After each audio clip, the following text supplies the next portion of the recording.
Les élèves de première A du lycée Bogodogo écoutent avec attention. Face à eux, Patrick Cabré et Sidi. Le premier est burkinabé, le second est réfugié malien.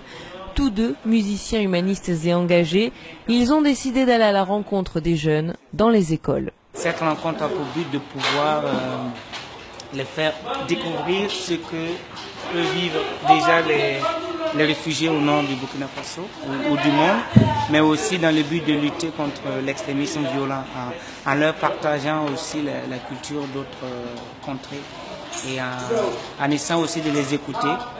Et voilà, je pense que c'est dans le partage qu'on peut arriver à trouver des solutions.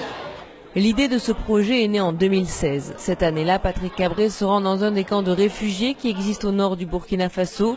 Profondément marqué par ce qu'il y voit, il décide de s'engager davantage. Convaincu que l'art et la musique peuvent faire bouger les choses, il élabore un projet d'album à dimension pédagogique. Ces camps de réfugiés, Sidi les connaît bien.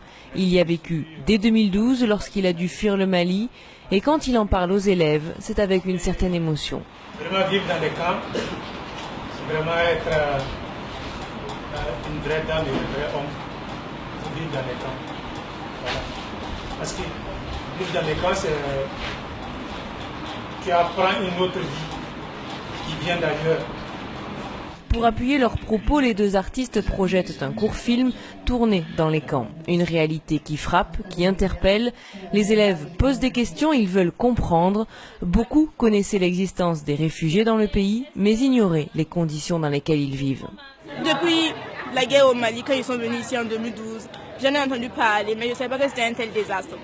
Je ne savais pas qu'il avait de la peine, qu'il se sentait aussi maltraité.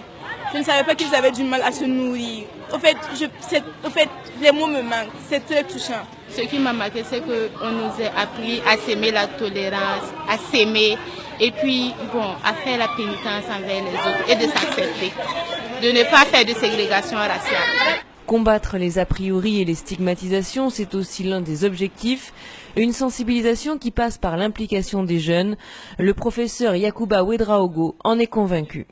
Si on arrive à intégrer ces Maliens qui sont réfugiés au Burkina, à travers eux, on arrive à véhiculer le message et si on arrive aussi à inculquer cette éducation dans nos jeunesses ici au Burkina Faso, à travers les élèves, je pense qu'on va gagner beaucoup, on pourra vraiment changer la situation.